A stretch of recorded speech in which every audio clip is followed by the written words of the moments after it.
Hello, my name is Carrie. I am the owner of Resolution Test Prep and long-term private tutor for the LSAT. In today's video, we're talking about that very first step that you should take when you're just getting started studying for the LSAT, and that is the diagnostic test.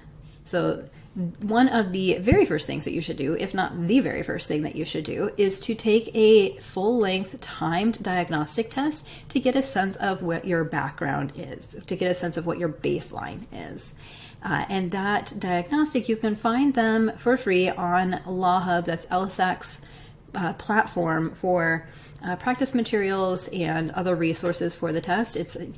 LawHub presents the test to you in the same digital format that the actual exam is, and they have a paid version and a free version. If you're just getting started and wanting to establish that baseline, the free version is fine. You'll want to upgrade at some point so you have access to more exams.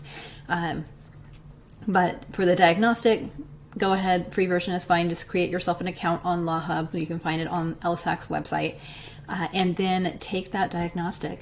And I know it is scary, right? Nobody really enjoys that process unless you're a true standardized test nerd. But that diagnostic is such a valuable experience. It's such valuable information that you really can't get if you take a practice test after you've been studying for a long time. So the benefits of taking a diagnostic is threefold, really. You can first get a sense of what your timeline is. Second, you can get a sense of what your priorities and strengths and weaknesses are. And then third, you can give yourself, your future self, some motivation and encouragement when you're looking back later at how far you've come in your LSAT prep. So if we go in a little bit more into detail on those three benefits, the first is that taking a diagnostic helps you set your timeline and gives you a sense of what to expect in this LSAT process, the LSAT preparation process. So when after you've taken that diagnostic, what you want to do is go in and research some of the schools that you are targeting, whether those are law schools that are in the area, law schools that are very well known, have the prestige value, law schools that target the specific area of law that you are interested in practicing. And you can look up what the profiles are of the students who are accepted to recent classes. So you can get a sense then of what are the typical LSAT scores for those accepted students and what are the typical GPAs for those accepted students. And then you can compare your numbers with those accepted students' numbers. One word of caution in this sense, your diagnostic is your starting point, but those accepted students' numbers, those were their ending points. And those are not at all the same kinds of things, right? It's really common for a student to look at those numbers of accepted students or the LSAT scores for the accepted students and look at their diagnostic score and get really discouraged. But you have to keep in mind that your diagnostic is a starting point. It's not an ending point. And it's a place, it's a moment in time, right? Your diagnostic, it just captures one moment in your progression from starting out at zero as a baby to entering law school, right? And we all take that diagnostic at different stages of learning along that process to get into law school. But it's crucial to keep in mind that it's just a snapshot of that moment in time rather than an indication of how far you are capable of getting. So what I'm trying to say here is that, even if you score a 120 on your diagnostic, the lowest LSAT score possible, that doesn't mean that you are destined for mediocrity. You're destined for a low LSAT score. You'll never get into law school. It doesn't mean anything like that. You are capable of improving that score with practice, with time, with effort. If you think about how far you've come up until now, from when you were a baby, you didn't know anything, you didn't know how to talk, you didn't know how to read, all of those kinds of things. You had to learn all of that.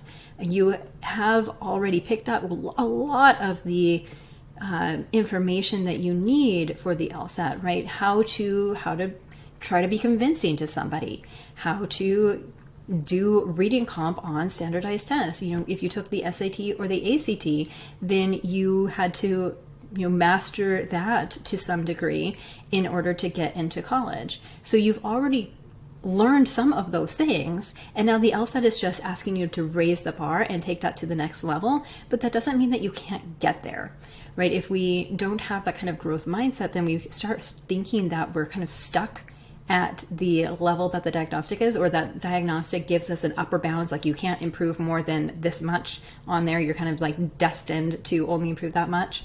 And that's just not true. You know, I've had students who started out at a literal 120 and within, several months and a lot of effort, were able to get into the 160s from there. And it's just a matter of putting in that effort and not allowing yourself to get discouraged. So that's a long detour, but I think a very, very necessary one. So your diagnostic can help you find out where you're at and where you want to go, and that can help you set a goal for what your timeline might be. If you're really close to where you already need to be, then your preparation might not really need to be that long. But if you are starting out down here and your target schools are up here, then it might require a little bit more time and effort in order to get there. It's not a bad thing. It's just the fact of the matter. And we also have to keep in mind that we all learn at different rates. We all have different life circumstances. Some of us might be working full time or have children or be going to school full time, or might have health issues to also deal with, or caretaking duties for some relative. And so, when we think about all of those circumstances as well, we want to keep in mind that, your preparation process from that diagnostic to the score that you need to get, it might be different for you than for the quote unquote typical student. And who is really typical? We all have things going on. But anyways, that is all then part of that first reason to take the diagnostic. It gives you a sense of that timeline. The second reason to take a diagnostic is because it helps you figure out what your strengths and weaknesses are, and that can help you set priorities when you're studying. So after you've taken that diagnostic, you want to take your answers from that and run it through some sort of analytic program. 7Sage is a popular LSAT prep company. They have a free version on their website, and in that free version, you can input in what your answers were on a particular practice test, and it will give you charts and graphs and details letting you know here's where your highest priority areas are, and here are the things that you already have as strengths. And then when you are setting your study plan going forward, you'll be able to use that information to try to target your trouble spots. The third reason to take a diagnostic is something that a lot of students don't really think about, because when we take that diagnostic, we're kind of depressed, maybe upset, discouraged because of what that diagnostic score is. But what we forget is that after you've been studying and after you've made some progress, looking back then at that diagnostic can be a really rewarding and really motivating experience, right? Because if you have been studying for the LSAT for a couple of months and you take another practice test and maybe you're still not at that place where you need to be, if you've increased 8 points since that diagnostic, that's not nothing. And that is something to reward yourself for, and that's something to use as motivation to keep going. But if you haven't taken that diagnostic, then you have nothing to look back at. You don't really know how far have you come. So definitely take that diagnostic. If it's not where you want to be, recognize that that's just kind of the way things are. That's why it's a diagnostic. That's why you're not taking the actual LSAT today.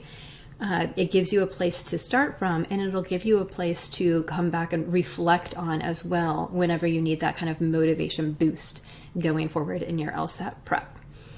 So hopefully that convinces you to go out and take that diagnostic. I know it can be super scary, but I think it's one of the most beneficial things you can do when you're just getting started studying for the LSAT.